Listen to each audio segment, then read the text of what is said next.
시간이 되었으므로 마음과 정성을 다하여 하나님께 예배 드리겠습니다.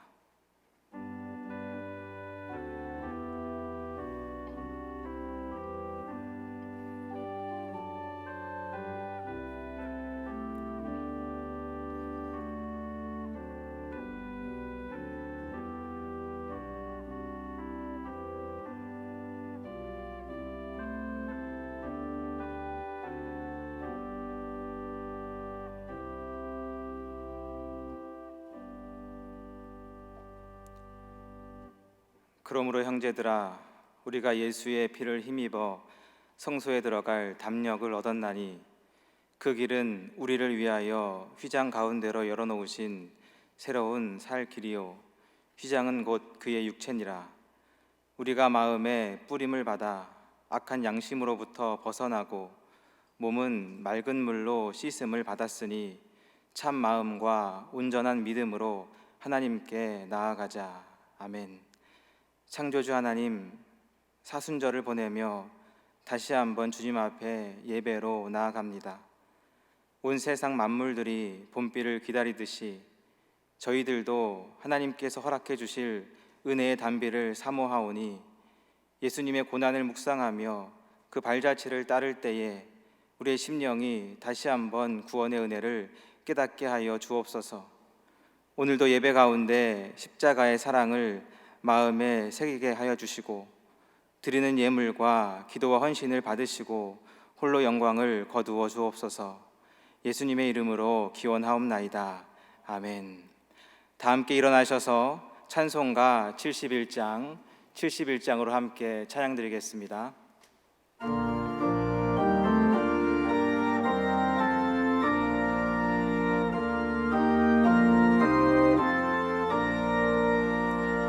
예부터 도움 되시고 내 소망 되신 주, 이 세상 풍파 중에도 늘 보호하시리.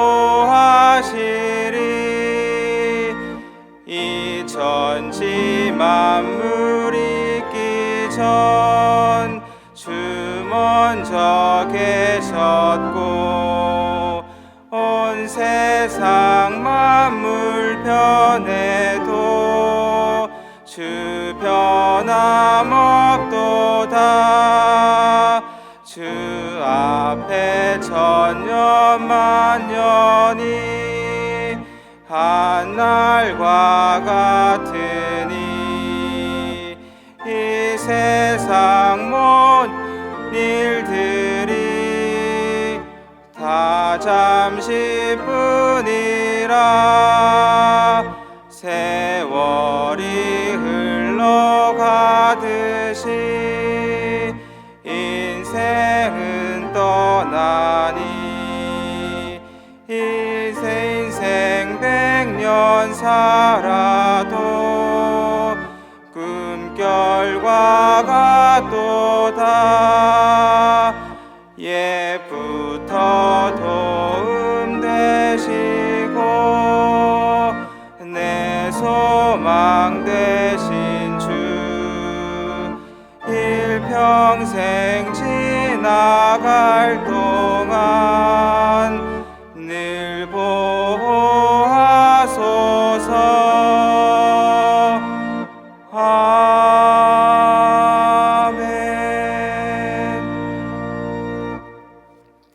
이 시간 하나님과 나만 아는 죄들을 고백하는 시간을 갖겠습니다. 침묵 가운데 하나님의 사죄가 필요한 죄들을 내어놓고 용서를 간구하시기 바랍니다.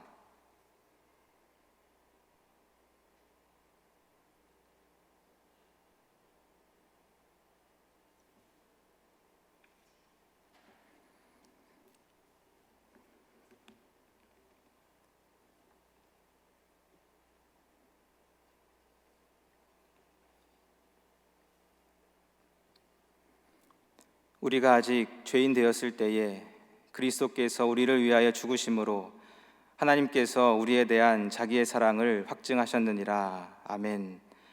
우리의 신앙을 사도신경으로 고백합니다. 나는 전능하신 아버지 하나님 천지의 창조주를 믿습니다. 나는 그의 유일하신 아들 우리 주 예수 그리스도를 믿습니다.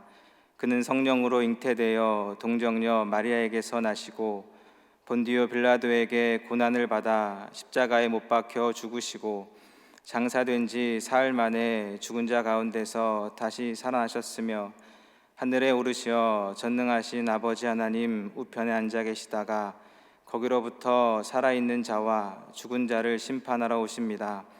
나는 성령을 믿으며 거룩한 공교회와 성도의 교제와 죄를 용서받는 것과 몸의 부활과 영생을 믿습니다.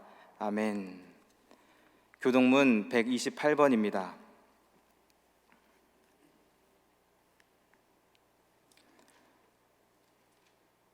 나의 영혼이 잠잠히 하나님만 바라며 나의 구원이 그에게서 나오는도다.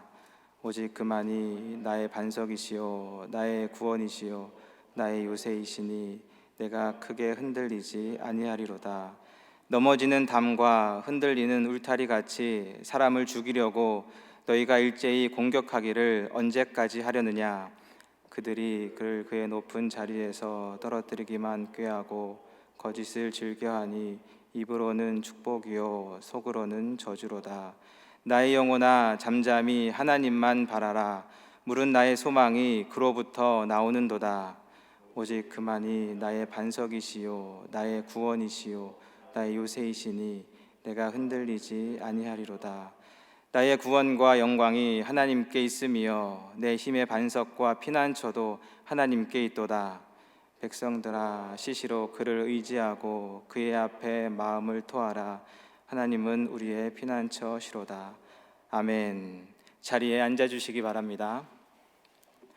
다 함께 찬송가 274장으로 함께 찬송 드리겠습니다.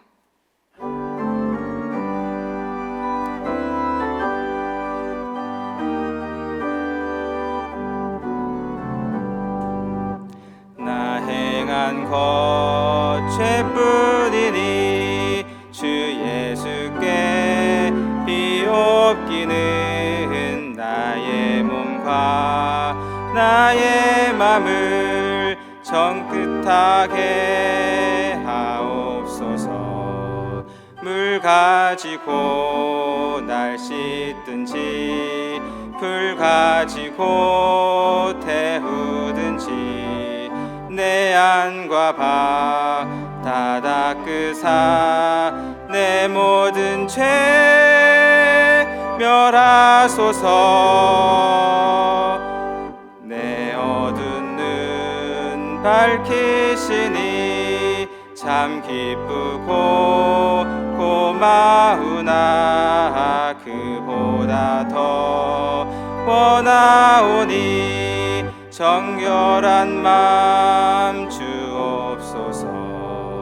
물 가지고 날 씻든지 불 가지고 태우든지 내 안과 박 다 닦으사 내 모든 죄 멸하소서.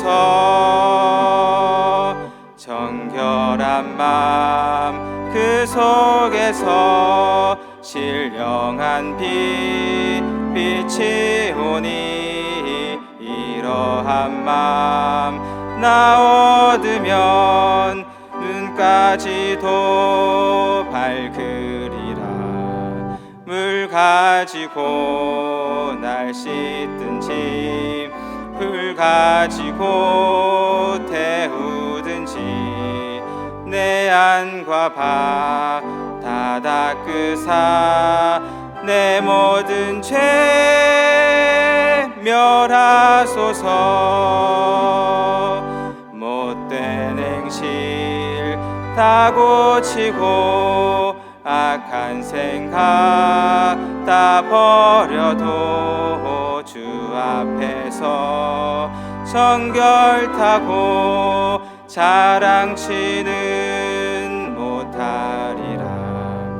물 가지고 날 씻든지 불 가지고 태우든지 내 안과 박 다 닦으사 내 모든 죄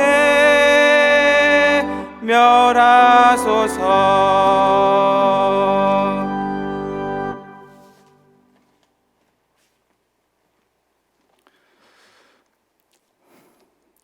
하나님 아버지, 사순절 5번째 주일에 대덕 공동체가 각자의 삶의 자리에서 흩어진 예배로 생명의 주인이신 하나님을 신령과 진정으로 예배합니다.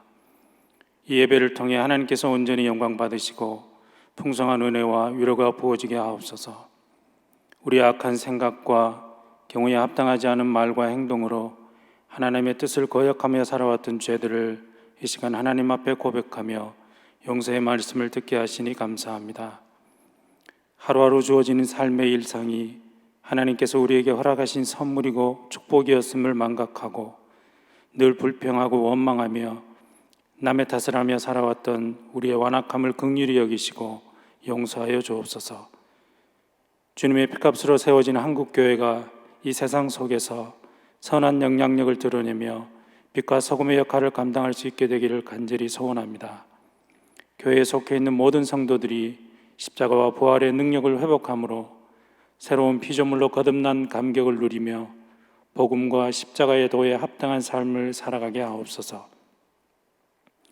사순절을 지내며 십자가에서 주님께서 우리를 위해 흘리신 피를 깊이 묵상하게 하시고 사순절 세일의 기도회를 통해서 매임 속에서도 기쁨을 누리는 비결을 깨닫게 하시니 감사합니다.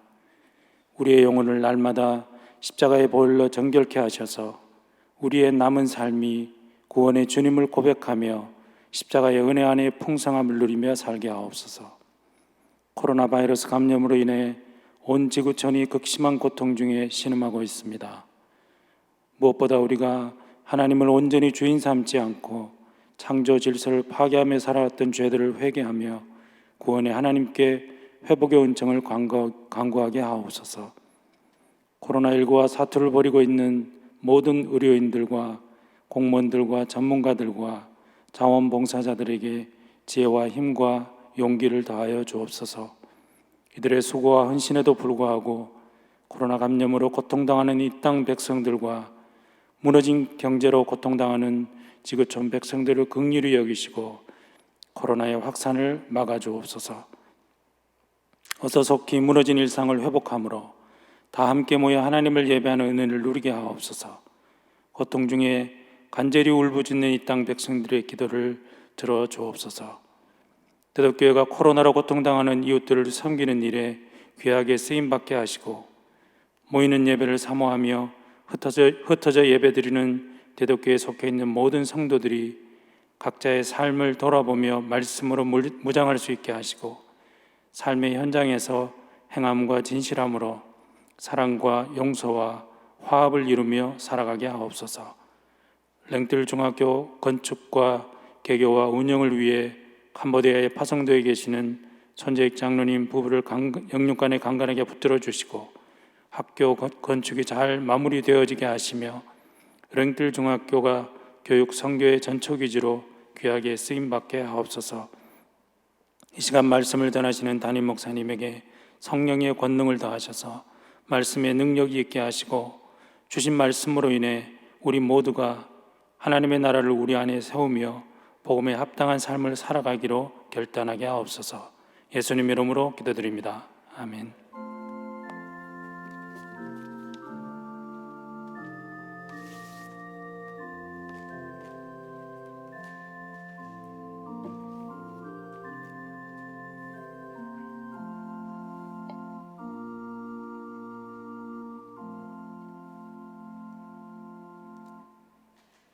찬송가 206장으로 봉헌 찬양 드리겠습니다.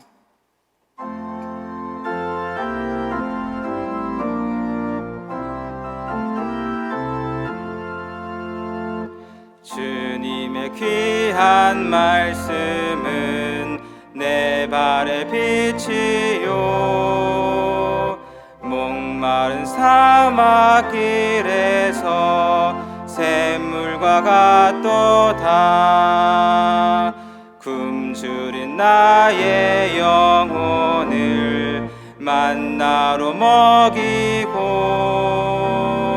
내 갈 길 밝게 비추니 그 말씀 귀하다.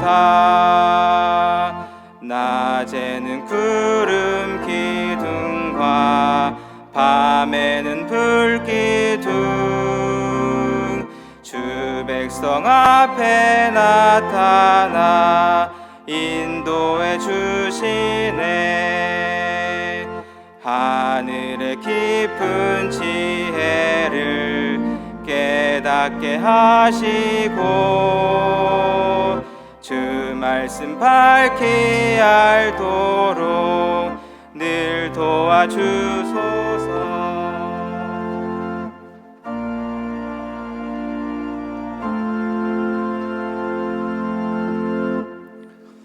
자비로우신 주님, 우리에게 은혜 주셔서 오늘도 주님 앞에 예배하게 하심을 감사합니다. 흩어진 처소에서 예배하고 있는 주의 백성들을 주님께서 긍휼히 여겨주시고 하나님이 베푸시는 놀라운 은혜와 구원을 경험하는 예배 시간이 되게 도와주시옵소서. 하나님, 한 공간 가운데 갇혀 있어야 하고 하나님 또 활달하게 많은 것을 할 수 없고 또 미래가 두렵고 불안정하다고 할지라도 오직 견고한 하나님 품 안에 평화를 누리게 도와주시고 그렇게 하나님께 감사하고 하나님을 주인으로 알고 11조를 드리며 하나님 이 어려움 가운데 있는 이들을 구제하고자 구제와 선교의 헌금을 내어드리는 자들을 주님 기억하여 주시고 하나님 그들의 예물에 복 주셔서 더 귀하고 복된 것으로 많은 자들을 살리게 도와주시며 이 예물이 쓰여지는 곳마다 생명의 역사가 일어나게 도와주시옵소서. 하나님 아버지, 이 땅에는 아직까지 병으로 인한 큰 두려움과 고통이 이 땅뿐 아니라 세계 곳곳에 퍼져 있습니다. 하나님, 의료진들도 다 감당할 수 없고 하나님 이 수많은 압박 때문에 자신의 인생과 삶을 포기하는 이들이 생겨나고 있습니다. 하나님, 이 지구촌을 불쌍히 여겨 주시옵소서. 하나님, 서로 협력하며 또 사랑하며 또 한 마음으로 기도하며 이 땅을 이겨가는 그런 하나님의 백성들이 되게 도와주시고 고통 가운데 있는 백성들을 짊어지고 예수께로 이끌어가는 십자가진 교회들이 될 수 있도록 교회들을 이끌어 주시옵소서. 하나님, 이 땅에 있는 고통 가운데 쓰고 있는 수많은 의료인들과 전문가들과 하나님 또 봉사자들과 공무원들 가운데 은혜와 복을 주시고 하나님 아버지, 그들이 하나님의 은혜로 말미암아 이 어려움들을 이겨나가게 도와주시고 주께서 주신 지혜로 속히 치료제가 개발되어 하나님 이 사태가 종식될 수 있도록 주께서 은총을 더하여 주옵소서. 하나님, 교회들이 어려움을 당하고 있습니다.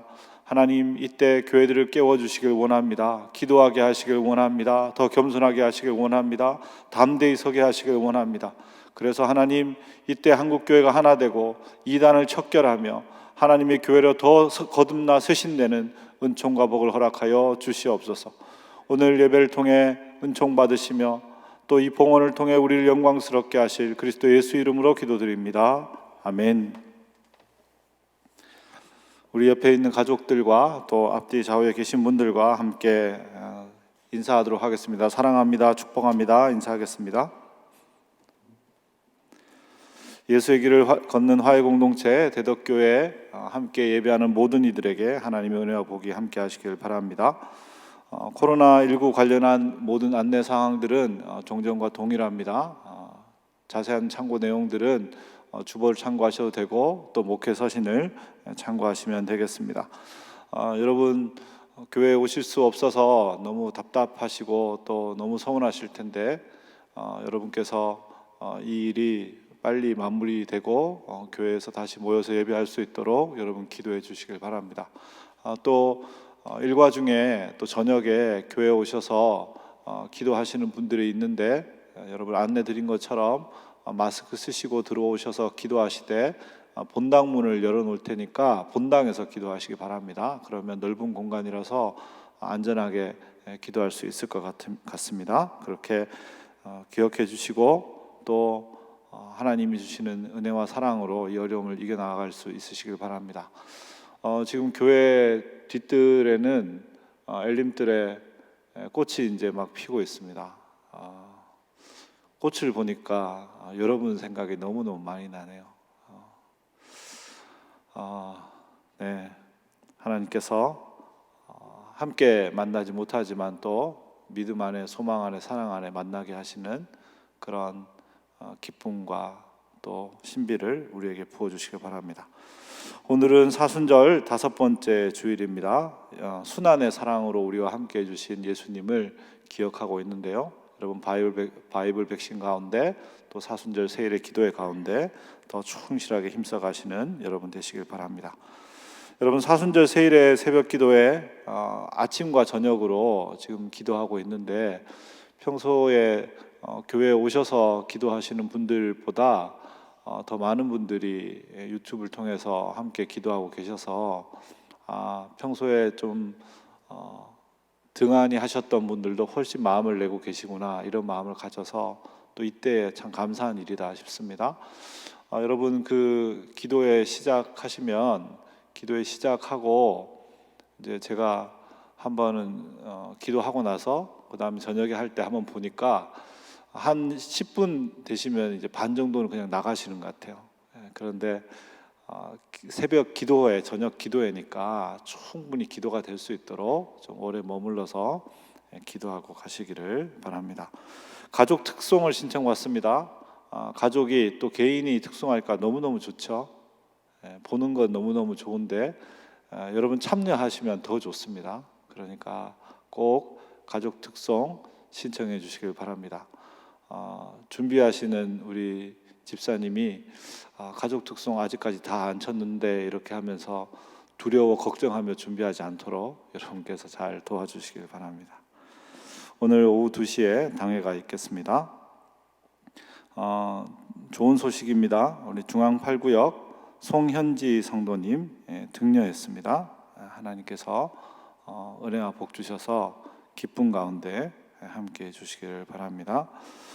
금주에 헌화는 우리 송강 1구역 김정국 장로님, 도안 1구역 구역원들이 드렸습니다. 귀한 꽃 드린 가정에 하나님의 은혜와 기쁨이 함께 하시기를 바랍니다. 자, 우리 함께 나눌 하나님의 말씀 같이 보도록 하겠습니다. 시편 119편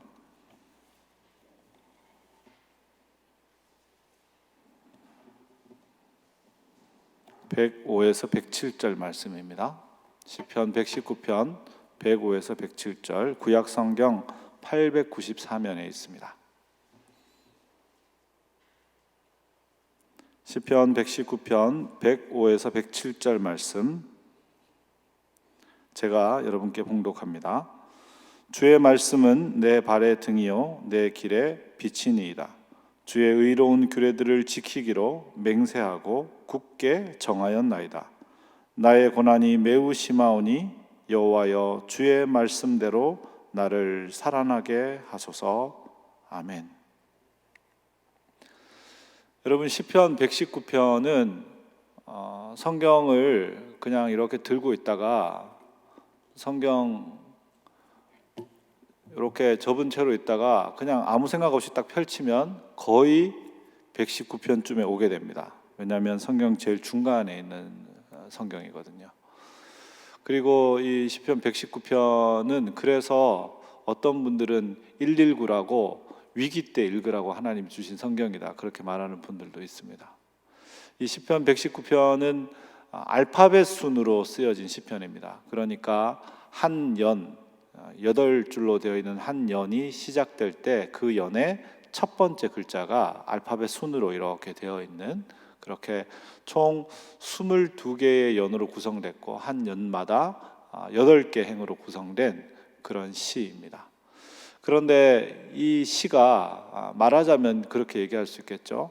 하나의 작품이 이렇게 아름답게 만들어져서 전체가 합쳐져서 더 아름다운 작품이 되는 일종의 퀼트 같은 그런 작품이라고 말할 수 있겠습니다. 이 작품들의 핵심 주제는 다 뭐냐? 말씀입니다. 하나님의 말씀이 과연 나에게 어떤 의미이고 또 그 말씀이 나를 어떻게 해왔는지를 쭉 설명하고 있는데요. 오늘 시편 119편 105절은 우리가 너무너무 잘 아는 말씀에 대한 정의이면서 또 경험을 나누고 있습니다. 우리 다 같이 한번 암송해 봐도 될 것 같은데 한번 암송해 볼까요? 주의 말씀은 내 발의 등이요 내 길의 빛이니이다. 아멘. 여러분 너무너무 잘 아는 말씀이죠. 저도 이 말씀이 늘 암송했고 너무 익숙한 말씀이었습니다. 그런데 어느 날 이 말씀이 제게 약간 의아하게 느껴지는 날이 있었습니다. 주의 말씀은 내 발의 등이라고 했는데, 우리가 일반적으로 어디 가서 등을 비추면 내 발보다는 발 앞으로, 발보다는 조금 더 멀리 앞으로 비추는 게 일반적일 텐데요, 바로 발에다가 비추는 경우는 별로 없지 않나요? 근데 왜 내 발의 등일까? 이런 생각이 어느 날 들었습니다. 그리고 저는 그 의문을 어떤 경험에서 해결하게 되었는데요. 제가 30일 동안 침묵으로 하는 기도 훈련을 갔다 온 적이 있습니다. 순천에 있는 어떤 수도 센터에 가서 기도하고 왔는데요. 그런데 그곳에서는 하루에 4번 1시간에서 1시간 반씩 기도하고, 그리고 또 예배와 또 강의가 있고 또 지도자와의 면담이 있는 그런 일과를 30일 동안 계속 하는 겁니다. 그런데 그 일과를 하다 보면 계속 바닥에 앉아서 기도를 하기 때문에 이제 몸의 균형을 위해서는 중간에 비는 시간에 산책을 해야 될 필요가 있어서, 제가 점심을 먹고 나서는 한 1시간 정도 길게 마을 근처까지 갔다 오는 산책을, 또 저녁을 먹고 나서는 그 앞에 그 건물 주변을 도는 그런 짧은 산책을 하곤 했습니다. 어느 날 저녁을 먹고 짧은 산책을 하려고 옷을 입고 밖으로 나갔는데, 그런데 전등이 가로등이 있는 곳까지는 괜찮았는데, 가로등이 있는 곳에서 조금만 앞으로 갔더니 갑자기 앞이 잘 보이지 않는 거죠. 어디가 길인지를 구분할 수가 없는 겁니다. 그래서 왜 그렇지 하고 나서 봤더니 달빛도 없고 별빛도 없고 정말 캄캄한 밤이었습니다. 그래서 이러면 못 가겠는데, 그리고 나서 뒤를 돌아봤더니 뒤에 있는 그 수도원 건물 자체가, 그 빛 자체가 너무 흐릿해 보이는 거죠. 불과 몇 걸음 오지 않았는데 너무 흐릿할 정도로 그렇게 아주 캄캄한 밤이었습니다. 그래서 이러면 안 되겠다, 길을 잃겠다 싶어서 건물로 돌아갔는데, 그러면서 저는 이 시편 119편 105절을 그날 이해하게 됐습니다. 여러분, 달빛도 없고 별빛도 없고 칠흑같이 깜깜한 밤에는 자기가 걸어가야 될 방향 앞으로 빛을 비추면 그 빛이 어둠에 의해서 다 삼켜져 버리고 맙니다. 아무리 비춰도 그 빛으로 그 앞을 밝히기 어려워요. 결국 할 수 있는 방법은 뭐냐? 자기 발 바로 앞, 자기 발과 그 발이 내디딜 한 발 앞만 비추고 걸어가는 것이죠. 결국 주의 말씀이 내 발의 등이라는 말은 내가 칠흑같이 캄캄한 밤을 걷고 있습니다, 그런 뜻인 거죠. 내 길의 빛이라고 말씀드렸는데요, 여러분, 보통 우리는 길을 찾을 때 어떻게 찾습니까? 길을 찾을 때 길의 전체 이 방향을 보고 길을 찾죠. 이 길이 오른쪽으로 틀면 어디로 가고 왼쪽으로 가면 어디로 가고, 길은 어떻게 생겼고, 이 길이 가지고 있는 전체적인 개요와 전체적인 모습을 보고 길을 찾습니다. 그렇죠? 그래서 우리가 내비게이션도 보면 여기서 여기 오른쪽으로 가고 왼쪽으로 가고 이렇게 보고 찾는 건 아닙니까? 그런데 빛으로 길을 찾는다는 건 어떤 상황일까요? 여러분, 바람만 비추고 앞을 간다고 한번 생각해 보십시오. 자기 발 앞을 비추고 한 걸음 한 걸음씩 그렇게 갑니다. 근데 여러분, 그렇게 같이 걷다 보면 어떤 일이 생기는지 아십니까?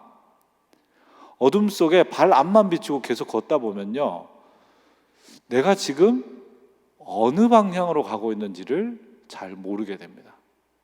내가 지금 어느 지점에서 어느 지점쯤 왔는지, 여기서 지금 앞으로 더 가는 게 맞는지 뒤로 가는 게 맞는지, 저쪽이 내가 왔던 방향인지 이쪽이 왔던 방향인지, 더 가는 게 맞는지 덜 가는 게 맞는지를 헷갈리게 되는 것이죠. 방향을 잃어버리게 되는 겁니다. 여러분, 그럴 때는 어떻게 방향을 찾습니까? 그럴 때는 그 어둠을 뚫고 나오는 멀리에 있는 작은 빛으로 방향을 찾죠. 마치 밤바다 속에 등대로 방향을 찾는 것처럼 그렇게 저 멀리에 있는 집 인가의 불빛 같은 그 불빛 하나로 길을 찾는 겁니다.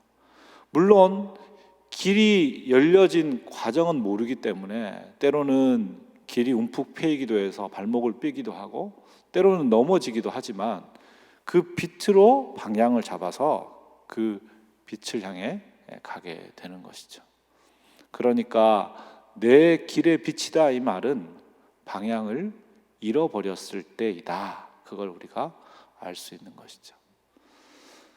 사랑하는 여러분, 우리도 인생을 살아가면서 한치 앞을 알 수 없는 캄캄한 밤을 경험하는 날들이 있습니다. 우리의 가족들에게 어떤 일이 생겨서 건강에 이상이나 여러 가지 문제가 생겨서 의사 선생님이 큰 병원 가보세요 말한다거나 아니면 선생님이나 주변에 있는 사람들이 이거 심각한데 꼭 좀 만납시다 이렇게 말할 때 우리는 그런 걸 경험하게 되죠. 믿고 맡길 만한 사람들에게 함께 투자해서 무슨 일을 하자라고 재산을 맡겼는데 그 믿었던 동업자가 배반하거나 아니면 투자했던 그 주식이 완전 주식 폭락으로 어렵게 되거나 아니면 여러 가지 송사에 휘말려 내가 투자한 곳에 원금마저 날리게 됐을 때 우리는 그런 날을 경험할지도 모릅니다. 우리 옆에 있는 가까운 가족들 또 배우자 또 너무 친한 절친한 친구들이 어느 날 갑자기 나는 너랑 이제 안 맞는다 이제 그만하자 우리 모른 척하고 지내자 이런 얘기를 할 때 그 관계의 큰 어려움들은 우리를 캄캄한 밤 속으로 몰아넣습니다. 자녀들이 신앙생활 열심히 하고 잘하고 너무너무 예뻤는데 이제 그 머리가 커지고 자기 스스로 신앙을 찾아야 될 시기에 나는 교회 이제 열심히 가기 싫어요. 나는 뭐 하나님 잘 모르겠는데요. 이런 말을 할 때 부모의 마음에는 정말 캄캄한 밤이 시작되는 것이죠. 여러분 그렇게 캄캄한 밤들에는 뭘 해야 될지 잘 모르겠습니다. 다그쳐야 하는 건지 몰아붙여야 하는 건지 혼내야 하는 건지 기다려야 하는 건지 지혜롭게 판단해야 하는 건지 아니면 용기 있게 다가가야 하는 건지 아니면 용기 있게 물러나야 하는 건지 뭘 어떻게 해야 될지 잘 모르겠죠. 그렇게 방향을 잃어버린 겁니다. 여러분 코로나19로 향한 지금의 현상도 마찬가지입니다. 어떤 이들은 그냥 여러 번 지내왔던 한 번의 전염병을 겪는 것뿐이다 이렇게 말하는 이들도 있습니다. 그러나 또 어떤 이들은 전 세계가 이렇게 전염병으로 동시에 이렇게 많은 고통을 당하는 것은 정말 거의 세계대전에 버금가는 일이고 세계를 전체로 하나로 묶어서 큰 시너지를 발휘시켰던 세계가 서로 국경을 닫고 만나지 않고 접촉하지 않아야 오히려 더 문제를 잘 해결할 수 있는 지금 이 시점에서는 어떻게 보면 이 코로나19가 앞으로 인류사에 큰 문명사적 전환점이 될지도 모르겠다 이렇게 이야기하기도 합니다. 어떤 이들은 이런 것 때문에 서로 간의 소통과 또 그로 인한 이 연결이 더 둔화될 것이다 말하는 사람도 있고 또 어떤 이들은 이런 위험성 때문에 오히려 그것이 더 증가하고 강화될 것이다 말하는 이들도 있습니다. 뭘 말하는 겁니까? 잘 모르는 거죠. 너무 큰 변화가 있을 것 같긴 한데 어떻게 변할지 잘 모르는 겁니다. 그리고 그 변화를 향해 우리가 뭘 선택해야 하는지도 잘 모르는 거죠. 여러분 이런 상황 가운데 우리가 살고 있으니 우리도 한치 앞을 알 수 없는 칠흑 같은 밤 그리고 방향을 다 잃어버린 순간을 살고 있다 말할 수 있겠습니다. 여러분 이럴 때 시인이 발의 등을 비추게 되었다 이렇게 이야기하고 있습니다. 여러분 왜 발의 등을 비추게 되었을까요? 잘 보이지 않으면 주변 사람한테 도와달라고 말하거나 아니면 뭐 에라 모르겠다, 좀 기다려보자, 뭐 내일이면 날이 좋아지겠지, 이렇게 할 수도 있는데 어떻게 발의 등을 비추어서라도 한 걸음 한 걸음 걷게 되었을까요? 그것은 본문 107절 한번 보십시오. 107절 같이 읽습니다. 나의 고난이 매우 심하오니 여호와여 주의 말씀대로 나를 살아나게 하소서. 아멘. 여러분, 고난이 너무너무 심했기 때문입니다. 고난이 너무너무 심해서 지금 이 상태에 그냥 견딜 수 없기 때문이죠. 어딘가로는 나아가야 했고 어떻게라도 방법을 찾아야 했는데 너무 캄캄하고 방향을 상실하니까 어디로 나아갈지도 모르겠고 방향을 어디를 잡아야 될지도 모르겠고 무언가를 해야 하지만 어떻게 해야 할지는 알 수 없는 상황이었던 것이죠. 그런데 그럴 때 이 시인이 바로 말씀에서 자신의 방향을 잡고 말씀으로 자기의 앞길을 하나하나 찾아나가고 있는 것이죠.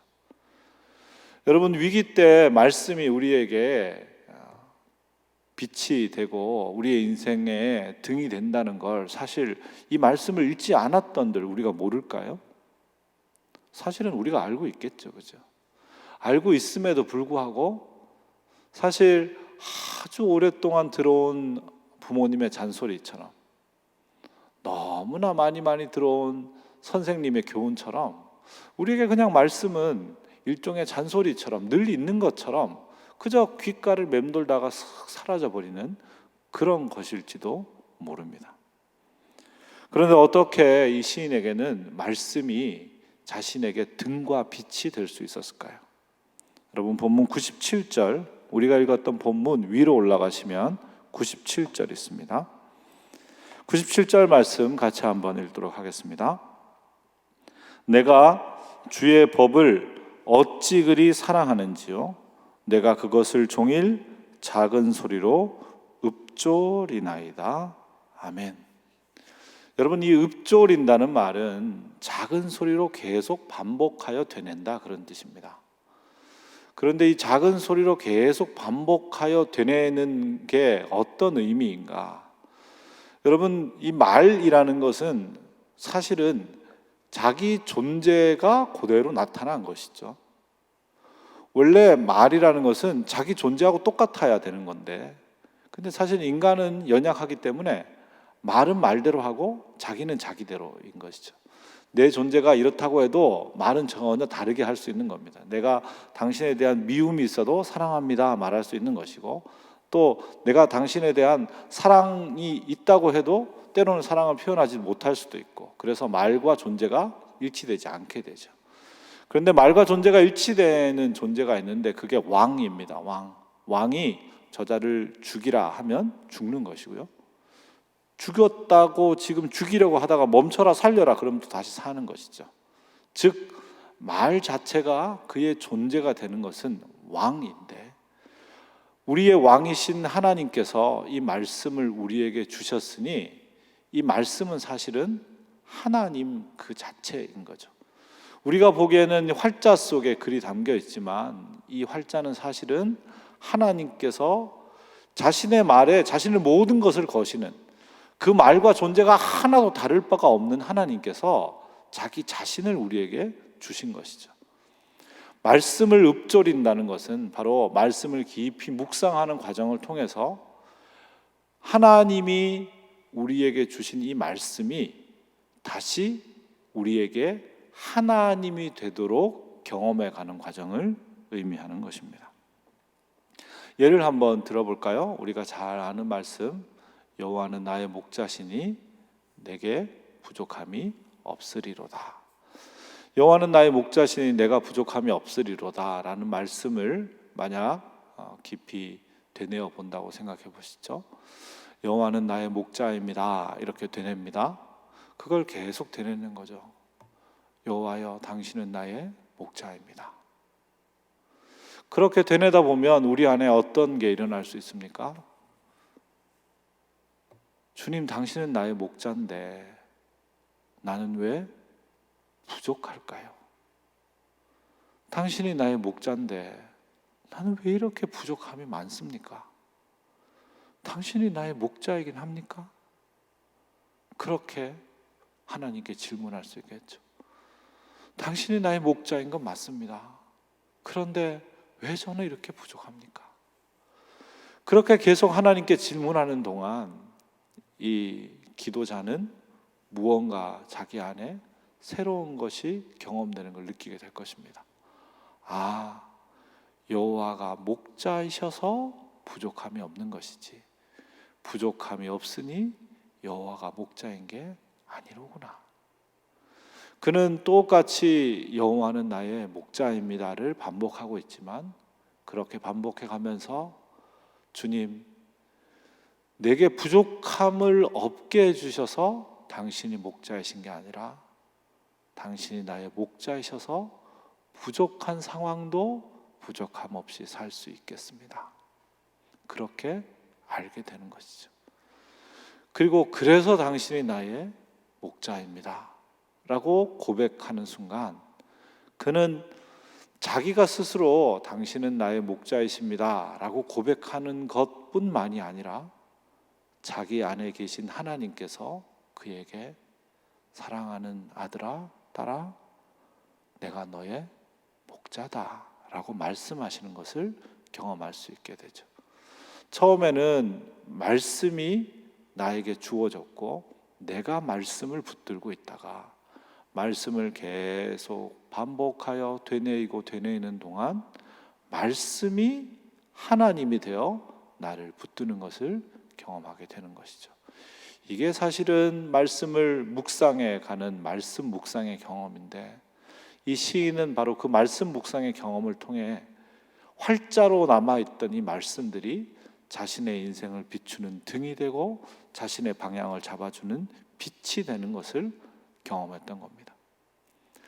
사랑하는 여러분, 특별히 또 자녀들과 함께 예배하고 있을 텐데요, 사랑하는 우리 자녀 여러분, 특별히 앞을 알 수 없고 그 미래의 방향은 더더욱 잡을 수 없고 내일 무엇을 해야 될지도 알 수 없는 그런 인생의 순간에 우리의 인생의 등과 우리 인생의 길을 알려줄 빛이 되는 것은 오직 말씀밖에 없음을 기억하기 바랍니다. 머리로 아는 말씀이 아니라 그 말씀이 하나님이 되는 경험을 하는 사람, 그 말씀이 자기 안에 묵상되어 말씀이 하나님이 되는 것을 경험하는 사람에게만 그 말씀이 자기의 등이 되는 겁니다. 그 묵상을 하면서 살아가는 사람에게 그러면 과연 어떤 경험이 주어지게 되는가? 두 가지 경험이 주어지게 되는데, 오늘 98절 같이 한번 읽어보겠습니다. 시편 119편 98절 말씀 같이 한번 읽습니다.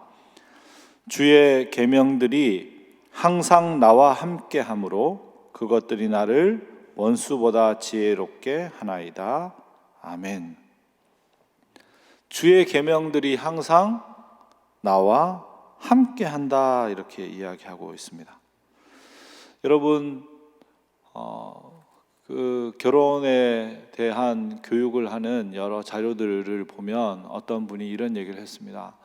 결혼을 하고 부부가 이렇게 둘이 침대에 누워 있다면 실제로는 100명의 남자 여자가 누워 있는 것과 같다, 이렇게 얘기했습니다. 그게 무슨 말이냐면 남자의 아빠 엄마, 또 그 아빠 엄마의 아빠 엄마 이렇게 50명, 또 이 여자의 50명의 그의 선조들의 가르침과 생각들이 이 두 배우자에게 다 배어 있다, 그런 말이죠. 그래서 실제로 이 둘만 사는 것 같지만 사실은 이 50명의 선조들이 같이 사는 셈이다. 그만큼 부부가 서로 맞추어 가는 데는 오랜 역사와 과정과 시간들이 필요하다, 그런 얘기를 합니다. 여러분, 제가 이제 예전에 집에 있을 때 저희 아버지가 항상 저에게 하셨던 여러 말씀 중에 전등 꼭 불 끄라는 거랑 그 다음에 무슨 일이 있으면 먼저 나와서 도우라는 거랑 그런 얘기를 참 많이 들었습니다. 근데 그때는 싫었죠, 그런 게. 나 안 그래도 하는데 이런 생각도 들고. 근데 제가 지금 이제 제가 기성세대가 되고 우리 자녀들이 있는데 제가 교회에서도 그렇고 집에서도 그렇고 항상 제가 불 끄고 다닙니다. 왜 나 있는 데만 그렇게 불이 켜져 있는지 모르겠어요. 그죠? 그런 얘기를 하면 애들이 별로 안 좋아하죠. 자기들도 다 한다는 거예요.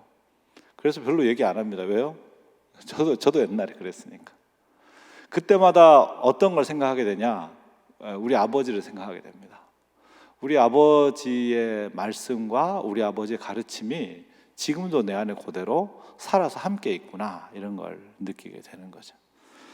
여러분, 하나님을 알면서 하나님의 말씀을 듣고 하나님의 그 말씀을 계속 되뇌어서 우리 안에 그 말씀이 묵상되도록 하는 사람은 뭘 경험하게 되냐? 오늘 본문 나오는 것처럼 하나님의 말씀이 나와 함께 계시는 것을 경험하게 됩니다.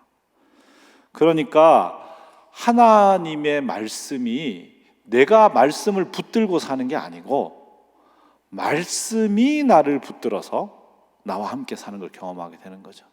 즉 객체로서 말씀을 내가 붙드는 게 아니고 어떤 대상으로 내가 말씀을 붙드는 게 아니고 이 말씀이 뭐가 되는 겁니까? 주체 하나님이 되셔서 나를 붙드는 것을 경험하게 되는 거죠. 여러분, 이 성경을 정보적으로 이해하는 것도 너무 중요합니다. 왜냐하면 이성적이고 상식적인 판단을 하지 않는 그런 신비적 성경 해석을 쫓아가는 사람들 중에 이단이 너무너무 많고 다 길을 잃어버리기 때문에 그렇습니다. 그래서 이성적으로 이해하고 정보적으로 이해하는 게 너무 중요한데요, 그것보다 더 중요한 것은 바로 객체로서 내가 붙드는 말씀이 아니라 말씀이 하나님이 되어서 나를 붙드는 그 경험이 우리 안에 너무 중요한 것이죠. 말씀 묵상을 통해서 하나님을 경험하는 사람은 바로 말씀이 우리의 인생 가운데 우리를 붙들어서 하나님의 현존을 경험하게 한다는 것을 알게 됩니다. 말씀을 묵상하면서 말씀을 되뇌이면서 하나님이 나를 붙들고 이 순간 안에 계시다는 것을 알게 되는 것이죠. 두 번째로는 뭘 경험하는가? 98절 하반절인데요, 그것들이 나를 원수보다 지혜롭게 하나이다. 아멘.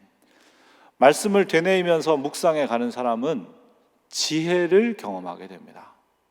성경에 좋은 말이 있으니까 성경을 자꾸 알면 그러면 더 똑똑해지겠지, 그런 게 아니고 성경을 자꾸 알게 되면 뭘 알게 됩니까? 하나님이 누구시고 내가 누구인지를 알게 됩니다. 여러분, 하나님이 누구시고 내가 누구이고 내가 누구인지를 아는 이 세 가지를 아는 것이 얼마나 놀라운 통찰을 우리에게 주는지 아십니까? 그것은 욕심과 이기심과 수많은 것에 혼란되어 있는 사람들의 관계와 상황을 정확하게 보게 만듭니다. 그리고 그것이 지혜가 되는 것이죠. 제가 직장을 다니다 그만두고 목회를 하는데 이제 우리 선배 중에 한 명이 저한테 자기가 집을 사려고 하는데 여기랑 여기 중에 집을 사야겠는데 어디 사면 좋겠냐 저한테 물어보더라고요. 그래서 아니 나는 이제 목사할 건데 나한테 왜 그런 거 물어보냐 그랬더니 그래도 자기보다는 네가 좀 더 지혜로울 것 같아서 물어본대요. 그래서 제가 얘기해줬죠. 여기 사라. 여기 사면 집이 오르겠다. 그랬더니 그 선배가 잘 알았다 그러고 결국은 요거 안 사고 요걸 샀어요. 어떻게 됐을까요? 제가 사라고 한 데가 훨씬 많이 올랐어요. 저는 욕심이 없으니까요. 제가 집을 가질 것도 아니고 그러니까 있는 상황이 그대로 보이는 거죠. 근데 그분은 이미 욕심이 딱 들어가 있어요. 이렇게 해서 여기 얼마 오르고 이렇게 마음이 들어가 있어요. 그러니까 안 보이는 거죠. 자기 욕심 때문에. 이 지혜라는 것은 주어진 상황을 그대로 보게 하는 것입니다. 그 힘이 바로 말씀을 묵상할 때, 되뇌일 때 우리에게 주어지는 거죠. 여러분, 그렇다고 저한테 어디 집 살까 물어보지 마세요. 원수보다 지혜롭다라는 것은 여러분 원수가 있다고 생각해 보세요. 여러분 인생에 원수가 있습니다. 그러면 그 원수 앞에서 어떻게 되겠습니까? 원수 앞에서 이성적이기 어렵죠. 원수 앞에서 평온하기 어렵죠. 원수만 보면 어떡해요? 열받으니까, 그죠? 저 녀석을 그러니 원수 앞에서 지혜 없는 선택을 할 확률이 아주 높습니다. 그런데 말씀을 되뇌이며 묵상하는 사람은 원수 앞에서 평온하게 되는 것이죠. 원수를 원수로 그대로 바라보게 되는 것이죠. 그래서 그는 지혜를 얻게 되는 겁니다. 99절 한번 보십시오. 같이 읽습니다. 내가 주의 증거들을 늘 읊조림으로 나의 명철함이 나의 모든 스승보다 나으며 아멘. 앞에는 원수보다 지혜가 있다 그랬는데 이제는 모든 스승보다 지혜가 있다 그랬습니다. 여러분, 스승의 지혜는 얼마나 대단한 겁니까? 스승을 능가한다는 것은 정말 너무너무 어려운 일이죠. 그건 가끔 몇 명에게만 나타나는 일이지 제자가 스승을 늘 능가한다는 것은 정말 어렵습니다. 그런데 바로 그 스승의 수많은 학문과 또 연구 그런 성과들을 뛰어넘는 명철을 말씀을 묵상할 때 얻게 된다는 거죠. 100절 보십시오. 같이 읽습니다. 주의 법도들을 지킴으로 나의 명철함이 노인보다 나으니이다. 아멘. 여러분, 연로하신 인생의 어르신만큼 경험 많은 분이 없죠. 그의 인생에는 수많은 경험에서 얻은 지혜들로 가득 차 있습니다. 그분들이 할 수 있는 가장 큰 그런 말은, 가장 힘 있는 말은 뭡니까? 내가 살아보니까를 이길 수 없죠. 살아보니까는 대단한 힘입니다. 그죠? 그런데 살아봤기 때문에 오히려 편견에 묶일 수도 있죠. 살아봤기 때문에 자신의 제한된 경험에 갇힐 수도 있습니다. 그런데 노인이 가지고 있는 그 편견에는 갇히지 않으면서도 노인보다 더 많은 경험을 이 땅을 지으신 창조부터 지금까지 경영하시는 하나님으로부터 얻게 되는 것이죠. 그래서 말씀을 묵상할 때 우리에게 지혜가 주어지게 된다, 그런 말입니다. 시인은 하나님 앞에서 말씀을 깊이 되뇌이면서 머리로만 아는 말씀이 아니라 말씀이 하나님 되어서 내 곁에 계시는 말씀의 현존을 경험하고 또 그 말씀이 내 인생 가운데 도저히 길과 방향을 알 수 없는데도 그것을 알려주는 지혜가 되는 걸 경험하면서 자신의 발 앞을 인생의 캄캄한 순간에도, 칠흑 같은 순간에도 말씀으로 발 앞을 비추고 말씀으로 방향을 잡아가면서 인생을 걸어갑니다. 그리고 그는 그 말씀대로 인생을 살기로 결심합니다. 여러분 106절 보십시오. 같이 읽습니다. 주의 의로운 규례들을 지키기로 맹세하고 굳게 정하였나이다. 아멘. 여러분, 주의 말씀을 지키고 그 맹세대로 살기로 결심했습니다. 그죠? 이렇게 결심했으니까 상황이 나아지면 얼마나 좋습니까? 그런데 107절, 나의 고난이 매우 심하오니. 고난은 여전해요. 여러분, 말씀을 붙들고 그 말씀의 현존과 말씀의 지혜대로 살아가면, 사는 만큼 자신의 문제가 다 해결된다면 그 말씀 붙들고 살지 않은 사람이 누가 있습니까? 그런데 그럼에도 불구하고 고난은 계속 심한 거죠. 고난은 계속 우리 삶에 있는 겁니다.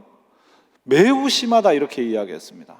그러니 사실 말씀을 굳게 붙들고 살기 어렵죠. 그럼에도 불구하고 이 시인은 말씀대로 살아가기로 이미 굳게 뜻을 정합니다. 왜 그렇게 정했을까요? 107절 다시 읽습니다. 나의 고난이 매우 심하오니 여호와여 주의 말씀대로 나를 살아나게 하소서. 아멘. 왜냐하면 주의 말씀대로 살아갈 때 유일하게 내가 살아나게 될 것이기 때문에 그렇습니다. 말씀대로 살아날 때만 칠흑 같은 밤, 길을 잃은 인생, 그리고 답을 알 수 없는 상황에서 우리는 살아나게 될 것이기 때문에 그렇습니다. 아무리 지금이 어렵고 지금이 힘들고 또 고난이 있다고 해도 이 상황 가운데 우리를 살게 하시는 분은 하나님이시고 그 하나님의 말씀이 하나님 되도록 하는 것만이 우리의 유일한 살 길이라고 그는 확신하기 때문에 그렇습니다. 이 소망 때문에 말씀대로 굳게 살아가는 것이죠. 사랑하는 여러분, 코로나19로 인해서 학교 개학도 어떻게 될지 모르고 사업을 하는 분들이나 장사를 하는 분들은 너무 어렵고 앞으로 어떤 세상이 펼쳐질지 어떻게 될지 정말 아무도 알 수가 없습니다. 멀리서 생활하고 있는 우리의 자녀들, 해외에 있는 우리의 자녀들, 공부하는 아이들 지금 다 들어오기도 하고 거기서 또 위험 가운데 있기도 하고요. 지금 뭘 준비했던 애들도 다 연기돼서 지금 더 준비해야 되는지 어떻게 해야 되는지 뭘 어떻게 해야 될지 알 수 없는 상황이죠. 삶의 힘든 건 이제 앞으로 또 계속 더 짙어져 갈 텐데요. 이럴 때 길을 알 수 없고 한 치 앞을 알 수 없는, 답을 찾을 수 없는 이럴 때 어떻게 살 수 있습니까? 여러분, 고난이 심해져 갈 수 있습니다. 이 문제로부터 회복되는데 많은 시간이 걸리게 될 것입니다. 그러나 그 고난 가운데 우리는 살아날 수 있습니다. 주의 말씀대로 굳게 살기로 결정하고 그 말씀이 우리의 등과 빛이 될 수 있도록 우리 안에 말씀을 깊이 되새김질하는 삶을 반복해 가는 사람들에게 말씀대로 살아나는 역사를 이루실 것이기 때문에 그렇습니다. 매우 심한 고난 가운데 말씀이 등과 빛이 되는 것을 깊이 경험하는 말씀 묵상의 사람으로 이 땅의 진정한 소망이 되어 이 땅도 살려내고 자신도 살아나는 그런 생명의 사람들이 되는 은혜와 복이 저와 여러분에게 있기를 바랍니다. 기도하겠습니다. 주님, 한 치 앞을 볼 수도 없고 방향을 찾기는 더욱 어렵습니다. 주님께 코로나의 종식을 위해 기도했지만 상황은 더 심각해져 가고 있습니다. 기적이 일어나지 않은 것 같아 낙심되는 이때 우리 손에 쥐어진 이 계시의 말씀을 기억하게 하여 주옵소서. 주의 말씀이 발의 등이 되고 길의 빛이 됨을 믿습니다. 말씀을 곱씹고 되뇌고 말씀으로 기도하고 묵상하게 하셔서 말씀이 나를 붙드는 하나님의 현존이 되고 말씀이 지혜의 보고가 되는 것을 경험하게 하옵소서. 상황은 여전히 심하지만 말씀 안에서 하나님 되시는 주님 때문에 말씀으로 살아날 것을 소망하며 믿음의 길을 굳게 작정하여 가게 하옵소서. 그래서 시대를 살리는 시작이 말씀으로 살아날 우리부터 시작되게 하여 주옵소서. 우리 구주 예수 그리스도 이름으로 기도드립니다. 아멘. 다 같이 일어나서 찬송하겠습니다.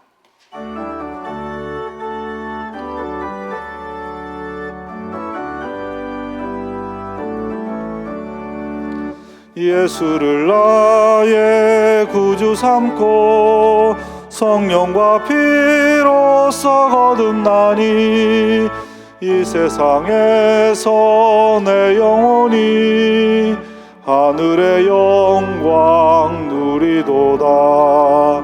이것이 나의 간증이요 이것이 나의 찬송일세. 나 사는 동안 끊임없이 구주를 찬송하리로다. 아멘. 우리 구주 예수 그리스도의 은혜와 하나님 아버지의 다함없는 사랑과 성령의 교통하심이 말씀을 되뇌어 묵상함으로 자신의 인생에 말씀이 등이 되고 빛이 되는 경험을 통해 말씀대로 살아나게 하실 하나님의 귀한 일꾼으로 이 시대를 살리기 원하는 이 자리에 예배하는 모든 주의 백성들, 흩어 예배하는 모든 백성들과 멀리 세계 각지에 흩어져 있는 사랑하는 우리의 가족들과 군과 여러 가지 근무로 떨어져 있는 우리의 가족들, 그리고 세계 곳곳에 흩어져 있는 사랑하는 선교사님들과 또 아파하는 이 땅과 지구촌 온 백성들 위해 이제부터 영원까지 함께 계시기를 간절히 축원하옵나이다. 아멘.